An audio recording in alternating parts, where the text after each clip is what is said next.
Hello students, कैसे हैं आप। स्वागत है आपका अपनी क्लास दामिनी कॉमर्स एकेडमी में। सबसे पहले मेरे प्यारे बच्चों को नमस्कार, राम राम, सत श्री अकाल और आदाब। तो बच्चों, जैसा कि आपको पता है 1 जनवरी से हमारा संकल्प बैच शुरू हो चुका है और आज मैं आपको पढ़ाऊंगी डिफरेंट सकल लाभ या शुद्ध लाभ में। ठीक है बच्चों, तो हम अपने आज के टॉपिक को कंटिन्यू करते हैं और आइए हम अपना पहला टॉपिक शुरू करते हैं। हमारा जो पहला टॉपिक है वो है हमारा प्रत्यक्ष व्यय और अप्रत्यक्ष व्यय में अंतर, यानी कि difference between direct and indirect expenses.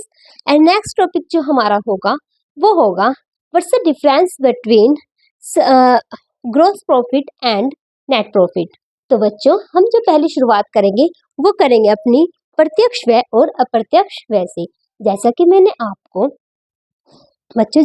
आपको बताया था, जो हमारे अप्रत्यक्ष व्यय होते हैं और प्रत्यक्ष व्यय होते हैं वो किस चीज से रिलेटेड होते हैं। सबसे पहले मैं आपको इसकी थोड़ी सी डेफिनेशन बताती हूँ। देखो बच्चों, प्रत्यक्ष व्यय हमारे होते हैं जो हमारे कच्चे माल से रिलेटेड होते हैं, यानी कि जो हमारे विक्रय से पहले के जो खर्चे होते हैं, यानी को माल को, गुड्स को गोदाम तक पहुंचाने के जो खर्चे होते हैं, ठीक है, रॉ मटेरियल से रिलेटेड जो हमारे खर्चे होते हैं उसको हम बोलते हैं प्रत्यक्ष व्यय। नेक्स्ट, अब हम जो माल है, गुड्स है, वो हमारे गोदाम पर आ गया। अब गोदाम से हमें उसको कहाँ पर सर्व करना है, वो हमें पहुंचाना है अपने ग्राहकों तक, यानी कि अब उस माल की हमें बिक्री करनी है। अब जो खर्चे होंगे वो होंगे हमारे इनडायरेक्ट एक्सपेंसेस, यानी कि अप्रत्यक्ष व्यय।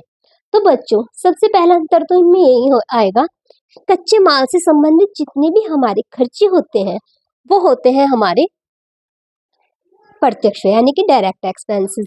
नेक्स्ट हमारा जो होगा ये है हमारे कार्यालय से व वितरण से संबंधित जितने भी हमारे खर्चे होंगे वो होंगे हमारे अप्रत्यक्ष व्यय। कार्यालय यानी कि ऑफिस, या आप कह दो दुकान से रिलेटेड, जहाँ पे आप अपने माल को बेचते हो, ठीक है। वितरण का मतलब होता है डिस्ट्रीब्यूट करना, यानी कि वितरण को हम बोलते हैं सेल। तो जो भी जितने भी कार्यालय और सेलिंग से जितने भी खर्चे होते हैं वो होते हैं हमारे अप्रत्यक्ष व्यय। नेक्स्ट आ जाइए, हमारा पॉइंट है अनिवार्य खर्चे। देखो, गोदाम तक के लाने के जितने भी खर्चे होते हैं वो व्यापारी के हाथ में नहीं होते हैं, वो हाथ में होते हैं जिससे वो परचेज कर रहा है, ठीक है। तो ये खर्चे अनिवार्य रूप से होते ही हैं, जैसे चुंगी वगैरह, भाड़ा, मजदूरी, ये सब खर्चे हमारे अनिवार्य हैं और ये व्यापारी को करने ही होंगे। बट अब प्रोडक्ट है उसका, वो किसके हाथ में आ गया, व्यापारी के हाथ में आ गया, गोदाम में आ गया। तो गोदाम से, तो अब के जितने भी एक्सपेंसेस हैं वो उसके लिए इम्पोर्टेंट नहीं है, इतने अनिवार्य नहीं है, वे हो भी सकते हैं, नहीं भी हो सकते हैं। देखो, जैसे प्रोडक्ट का एडवर्टाइजमेंट है, तो एडवर्टाइज एक तरह का ना इनडायरेक्ट एक्सपेंस है। तो किसी को अपने प्रोडक्ट का ऐड कराना है या नहीं कराना है वो उसकी इच्छा पर डिपेंड है, ठीक है। तो ये खर्चे एक तरह से अनिवार्य नहीं होते हैं, ठीक है। नेक्स्ट है हमारा कुल लाभ कम।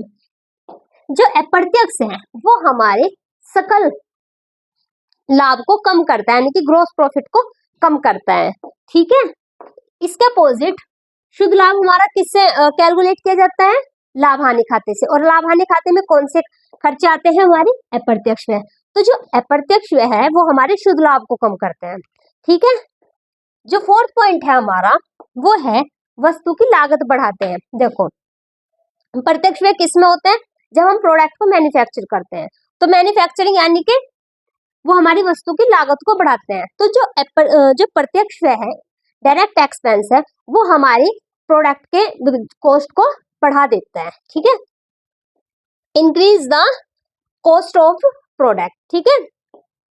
नेक्स्ट इसके अपोजिट आ जाएगी जो वस्तु का विक्रय मूल्य है, ठीक है। ये हमारा लागत मूल्य से रिलेटेड है, लेकिन विक्रय मूल्य, अब हमें प्रोडक्ट को बेचना है, हमारा प्रोडक्ट बनके तैयार हो चुका है, तो जो ये है अप्रत्यक्ष व्यय है, ये हमारे विक्रय मूल्य को बढ़ाता है, सेलिंग प्राइस को बढ़ाता है। नेक्स्ट पॉइंट है हमारा कारखाने के व्यय शामिल होते हैं। जो प्रत्यक्ष व्यय है इसमें कौन से व्यय को शामिल किया जाता है, जो भी हमारी फैक्ट्री से रिलेटेड है, जो भी हमारे मैन्युफैक्चरिंग से रिलेटेड है, उत्पादन से रिलेटेड है। तो वे उत्पादन कहाँ पर होता है, फैक्ट्रीज में और कारखानों में। तो ये जितने भी खर्चे हैं ये कौन से खर्चे होते हैं, जो कारखाने में होते हैं, ठीक है। नेक्स्ट इसके अपोजिट आ जाइए आप, कार्यालय व्यय, यानी कि जो हमारे शॉप एक्सपेंसेस है, जो हमारे कार्यालय से रिलेटेड एक्सपेंसेस है, उनमें होते हैं इनडायरेक्ट एक्सपेंसेस शामिल। तो बच्चों ये 5 पॉइंट थे, इनको आप कॉपी में जरूर लिख लेना, एक बार फिर से सुन लो।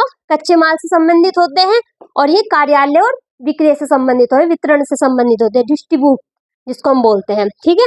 ये अनिवार्य होते हैं, फिक्स होते हैं, होने होते हैं ये। नेक्स्ट ये व्यापारी की इच्छा पर डिपेंड होता है, वो वर्कर रखेगा या नहीं रखेगा, वो सैलरी देगा या नहीं, वो उसकी इच्छा पर डिपेंड होता है, वो अपने प्रोडक्ट का एडवर्टाइजमेंट कराएगा या नहीं कराएगा, ठीक है। ये अनिश्चित होते हैं। नेक्स्ट हमारा ये हमारे कुल लाभ को कम करते हैं और ये हमारे शुद्ध लाभ को कम करता है। वस्तु की लागत को बढ़ाते हैं और ये क्या बढ़ाते हैं, सेलिंग प्राइस को बढ़ाते हैं, विक्रय मूल्य को बढ़ाते हैं। नेक्स्ट है हमारा इसमें कारखाने के व्यय शामिल होते हैं और इसमें हमारे कार्यालय व्यय को शामिल किया जाता है। अब बच्चों आपको मैं बताऊंगी what's the difference between gross profit and net profit, यानी कि सकल लाभ और शुद्ध लाभ में क्या अंतर होता है। सबसे पहले देखिए व्यापार खाते का शेष, जो हमारा ग्रॉस प्रॉफिट होता है वो किस चीज का शेष होता है, वो होता है हमारा व्यापार खाते का शेष, ठीक है। और इसको ट्रांसफर कहाँ से किया जाता है, लाभ हानि खाते में, लाभ हानि खाते के भी क्रेडिट पक्ष में। नेक्स्ट है हमारा शेष लाभ हानि खाते में से लाया जाता है, इसका शेष कहाँ लाया जाता है, लाभ हानि खाते में। और इसका शेष यानी कि शुद्ध लाभ का शेष कहाँ लाया जाता है, ये हमारे आर्थिक चिट्ठे के यानी कि बैलेंस शीट की लायबिलिटीज में जो कैपिटल होते हैं वहां पे इसको प्लस किया जाता है, यानी कि आर्थिक चिट्ठे का जो पूंजी पक्ष है, आर्थिक चिट्ठे का जो दायित्व पक्ष है उसमें आपको पूंजी मिलेगी, पूंजी में इसको प्लस कर देते हैं, ठीक है। नेक्स्ट है हमारा व्यापार के क्रय विक्रय को बताता है, ये व्यापार के हमारे क्रय विक्रय को बताता है और हमारे प्रत्यक्ष खर्चों को बताता है, ठीक है। नेक्स्ट है ये क्या बताता है, ये बताता है हमारे कार्यालय तथा आय व्यय को बताता है, यानी कि ओवरऑल हमारे कार्यालय के खर्च कितने हैं, यहाँ पे लिख लेना खर्च, ये हमारे कार्यालय के खर्च को हम दूसरा रूप बोल सकते हैं कि ये हमारे कार्यालय के यानी कि जितने भी हमारे प्रत्यक्ष व्यय होते हैं, ठीक है, तथा आय और व्यय को भी बताता है। नेक्स्ट है हमारा इस लाभ में से कार्यालय व्यय घटाए जाते हैं, यानी कि यहाँ से कौन से व्यय घटाए जाते हैं, कार्यालय जितने भी हमारे ऑफिस एक्सपेंसेस होते हैं, डायरेक्ट एक्सपेंसेस होते हैं, उसको माइनस किया जाता है। नेक्स्ट इसमें आ जाइए, इसमें से कोई खर्च नहीं घटाया जाता, ये इसमें से कोई खर्च नहीं दिखाया जाता, इनफैक्ट इसमें जो भी हमारा रिजल्ट निकलता है उसको हम आर्थिक चिट्ठे में या तो माइनस करते हैं या ऐड करते हैं, वो भी पूंजी में से। नेक्स्ट है हमारा पॉइंट वस्तु के विक्रय मूल्य का निर्धारण करता है, ये वस्तु की जो हमारे सेलिंग प्राइस उसको एक तरह से निर्धारण करता है, ठीक है। और नेक्स्ट है हमारा इससे कुल लाभ का निर्धारण होता है, इससे तो जो इसका जो ओवरऑल जो हमारा रिजल्ट निकलता है उसके आधार पर हम इसको ट्रांसफर करते हैं, फिर उसके आधार पर हम अपने सेलिंग प्राइस को कैलकुलेट करते हैं, ठीक है। फिर कैलकुलेट करने के बाद जो हमारा ओवरऑल रिजल्ट निकलता है इनडायरेक्ट एक्सपेंसेस को माइनस करने में, प्लस करने में, आय को जोड़ने में, ठीक है। तो ये हमारा इससे हमारा जो भी है, जो हमारा नेट प्रॉफिट है वो निकलता है, ठीक है, यानी कि पूरा नेट प्रॉफिट एक तरह से हम कैलकुलेट करते हैं, ठीक है। तो ये इसके कुछ पॉइंट है और आप इसको लिख लेना, ये क्वेश्चन आपके लिए वेरी शॉर्ट में आ सकता है, ठीक है, इंपॉर्टेंट क्वेश्चन है ये। नेक्स्ट मैं आपको बताऊंगी what's the difference between trading account and P&L account, यानी कि व्यापार खाते और लाभ हानि खाते में डिफरेंस क्या है, ये इंपॉर्टेंट है और ये इस तरह के क्वेश्चन आपको आपके वेरी शॉर्ट में या शॉर्ट्स में पूछ सकते हैं, इस तरह के क्वेश्चन आपके, ठीक है। तो देखिए नंबर 1 जो हेडिंग है यह है सकल लाभ हानि बताता है, बेटा सेम से पॉइंट है हमारे, इसको तुम लिख लेना क्योंकि सकल लाभ और शुद्ध लाभ में जो अंतर है ना वो मैक्सिमम ज्यादातर आपको यहाँ पर देखने को मिलेंगे, ठीक है। तो जो व्यापार खाता है इससे हमें क्या पता चलता है, सकल लाभ बताता है ये हमें, ठीक है, सकल लाभ बताता है और सकल हानि को बताता है, यानी कि सकल लाभ व सकल हानि को बताता है।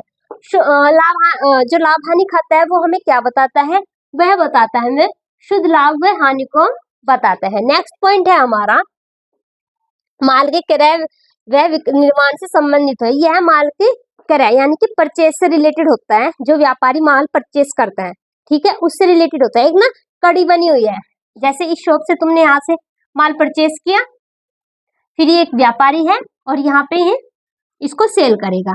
यहाँ तक कि जितने भी खर्चे होते हैं वो हमारे व्यापारिक खाते वो हमारे ट्रेडिंग अकाउंट में आते हैं, और जिसको हम प्रत्यक्ष व्यय भी बोलते हैं। अब यहाँ पर ये व्यापारी है, व्यापारी के हाथ में अपना गुड्स आ चुका है, अपना प्रोडक्ट आ चुका है, अब वो उसको यहाँ पर कस्टमर तक सप्लाई करेगा। तो सप्लाई करने के लिए जितने भी खर्चे होते हैं वो हमारे इनडायरेक्ट एक्सपेंसेस होते हैं, और उसको हम कहाँ पे शो करते हैं, P&L में, ठीक है। नेक्स्ट है हमारा, तो ये किससे संबंधित होता है बेटा, विक्रय एवं कार्यालय से, यानी कि सेल एंड ऑफिस एक्सपेंसेस जितने भी हमारे होते हैं। नेक्स्ट पॉइंट है हमारा, इसका शेष लाभ हानि खाते में लिखा जाता है। आपको बताया था इसका जो भी शेष होता है वो लाभ हानि खाते में लिखा जाता है, ठीक है। प्रॉफिट है तो डेबिट में प्रॉफिट है तो क्रेडिट, और लॉस है तो डेबिट। नेक्स्ट है इसका शेष, इसको शेष कर लेना।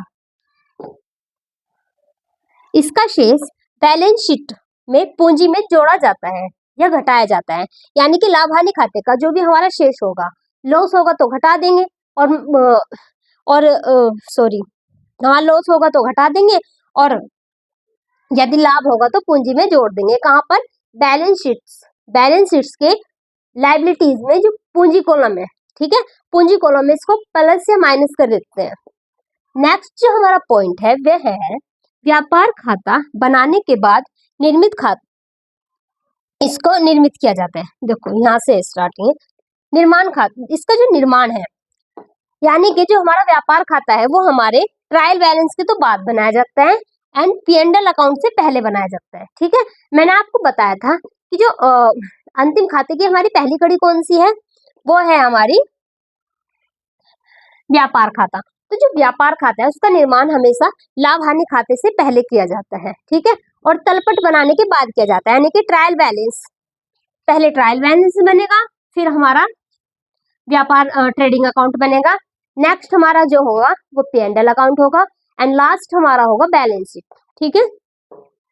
फिर तो जो इसका निर्माण है वो तलपट के बाद एंड P&L से पहले होगा।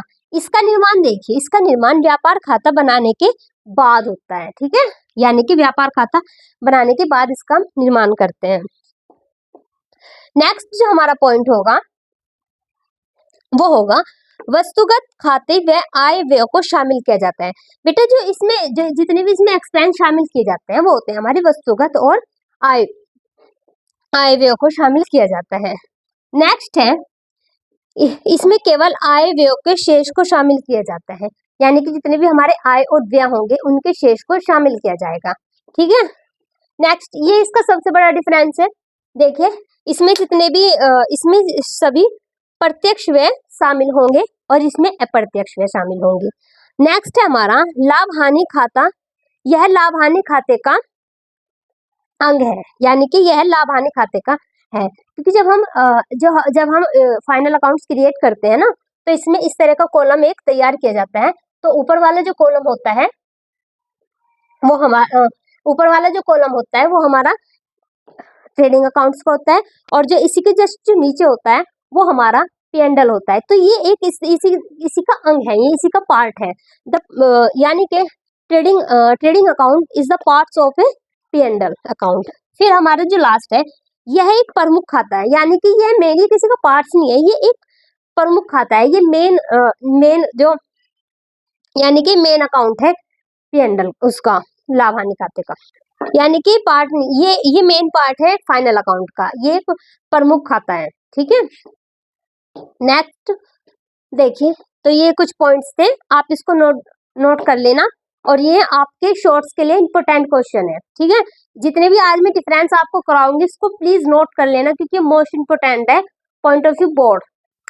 बच्चों अब मैं आपको बताऊंगी आर्थिक चिट्ठे और तलपट में डिफरेंस क्या है, ठीक है, ये इंपॉर्टेंट है, वेरी शॉर्ट में, सॉरी लॉन्ग में भी आ सकता है आपके और शॉर्ट में भी आ सकता है। इंपॉर्टेंट है ये, एक बार देख लीजिए। तलपट और आर्थिक चिट्ठी में अंतर, difference between trial balance and balance sheet. ठीक है, देखिए सबसे पहले जो हमारी हेडिंग है वो है हमारी उद्देश्य। तलपट बनाने के उद्देश्य क्या है? देखो तलपट जो है वो जितने भी हमारे अब तक खर्चे हो चुके हैं, यानी कि जो हमारी बुक कीपिंग वर्क हो चुका है हमारा, उसकी जितनी भी मैथमेटिक्स एरर है या जितनी भी उसकी गणितीय शुद्धता है, एक तरह से ये देखता है तलपट कि जितने भी हमने खाते बनाए हैं उसकी जो कैलकुलेशन है वो सही है क्या। जैसे राम के डेबिट में, जैसे राम ने माल खरीदा है हमारा 5,000 रुपए का, तो वो उसके अकाउंट्स में सही से 5,000 लिखे हैं या फिर 500 लिखे हैं, तो ये इस तरह की एरर को शॉर्ट आउट करता है। ठीक है, नेक्स्ट है हमारा ठीक इसके अपोजिट जो आर्थिक चिट्ठा है उसकी बनाने का क्या उद्देश्य है? ये व्यापार की कंडीशन देखता है, यानी कि उसकी फाइनेंशियल कंडीशन देखता है, आर्थिक स्थिति देखता है, व्यापारी के दायित्व कितने हैं, कितनी संपत्तियां हैं, ये सब हमें किसके थ्रू पता चलता है? बैलेंस शीट के थ्रू। ठीक है, नेक्स्ट हमारा जो पॉइंट है सेकंड, अवधि निश्चित। जो इसकी अवधि होती है तलपट की, वो एक निश्चित अवधि होती है। व्यापारी इसको तिमाही में बना सकता है, ठीक है, क्वार्टरली बना सकता है, हाफ ईयरली बना सकता है, या फिर इसको लास्ट में बना सकता है। तो इसकी कोई निश्चित तिथि नहीं है, ये अनिश्चित तिथि है इसकी। नेक्स्ट है हमारा जो हमारा आर्थिक चिट्ठा है, आर्थिक चिट्ठा किसका पार्ट है? हमारे फाइनल अकाउंट का। और जैसा कि मैं आपको बता चुकी हूँ, जो हमारा फाइनल अकाउंट है वो हमारे फाइनेंशियल जो ईयर होता है उसके लास्ट में ही बनाया जाता है, यानी कि 31 मार्च को इसको क्रिएट किया जाता है।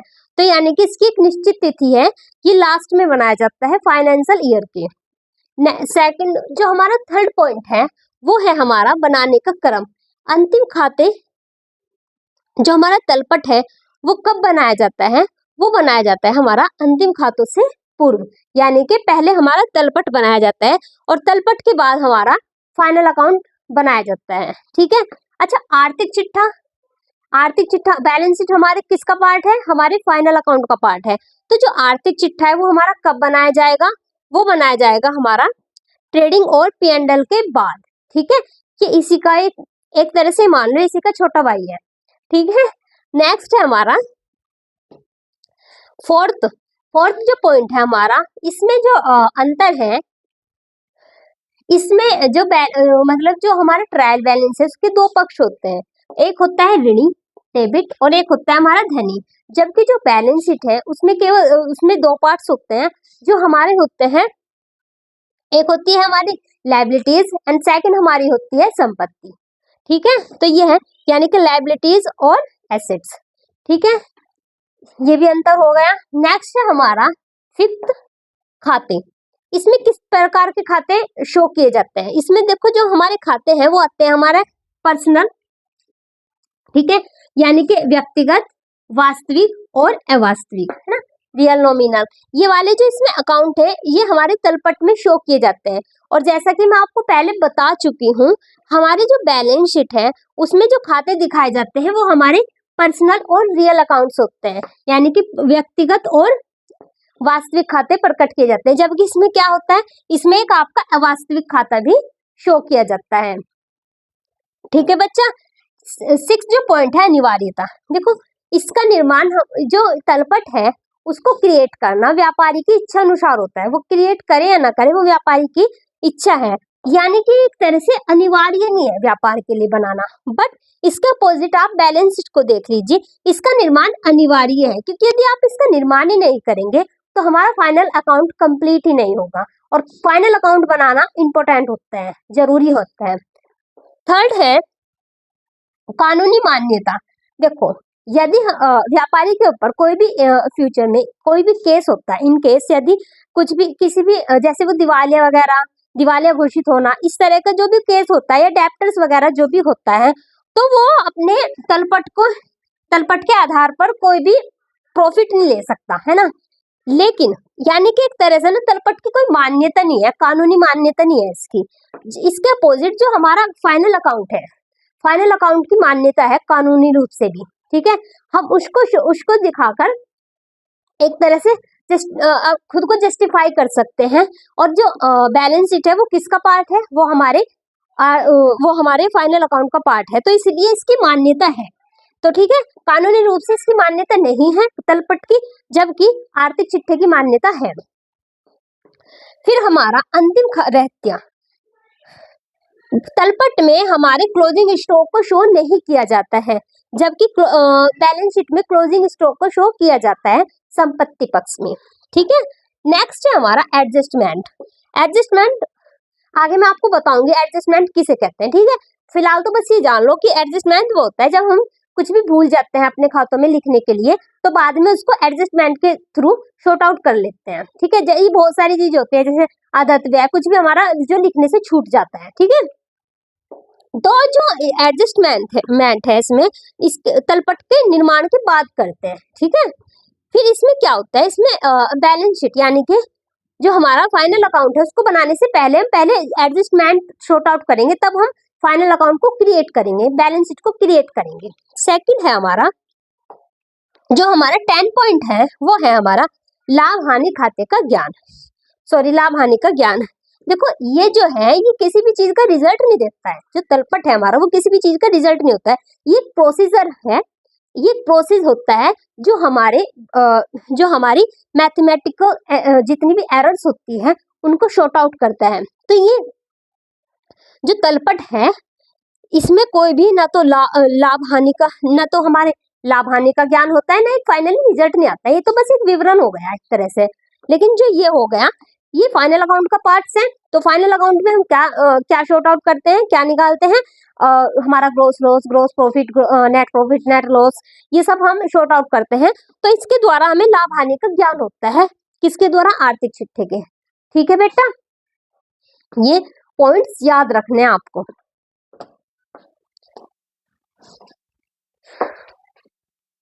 तो एक बार ना मैं आपको दोबारा से बता देती हूँ, देखो ये ना इम्पोर्टेंट है, ठीक है, इसको जरूर याद कर लेना आप। और ये एक तरह से ना इस तरीके से आप लॉन्ग क्वेश्चन भी बना, इसमें और भी सारे अंतर आप बना सकते हो, जैसे बारंबार, एक में डिफरेंस बता दूं आपको, इसमें बारंबार तक आप ऐड कर सकते हो, यहाँ पे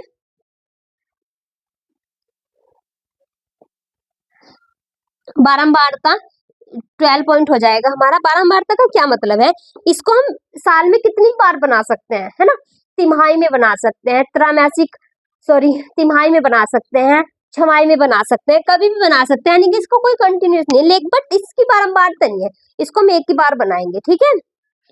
और भी आप बहुत सारे पॉइंट इसमें ऐड कर सकते हो, है ना।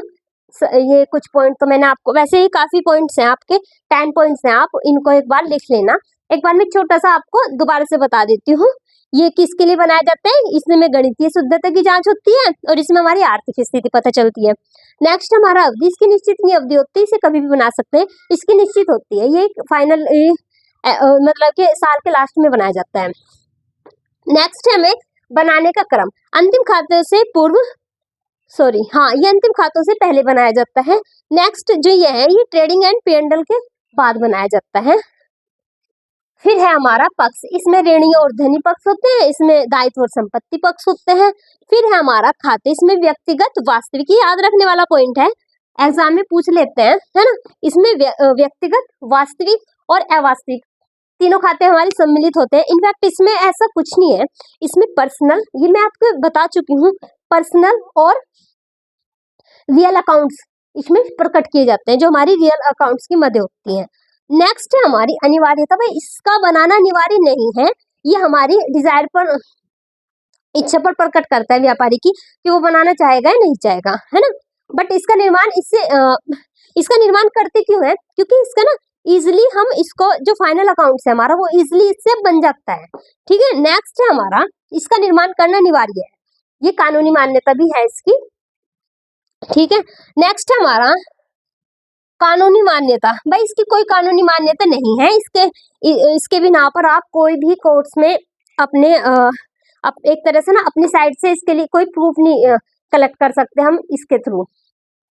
नेक्स्ट है हमारा इसकी मान्यता है, इसकी कानूनी मान्यता है, ठीक है। फिर है हमारा अंतिम रहत्या, क्लोजिंग स्टॉक, इसमें क्लोजिंग स्टॉक नहीं दिखाया जाता, जबकि इसमें बैलेंस शीट की जो हमारा एसेट साइड है उसमें क्लोजिंग स्टॉक दिखाया जाता है। नेक्स्ट हमारा समायोजन, एडजस्टमेंट। समायोजन, इसमें इसके निर्माण के बाद समायोजन किया जाता है, क्योंकि इसी से तो पता चलता है कि समायोजन है क्या, है ना।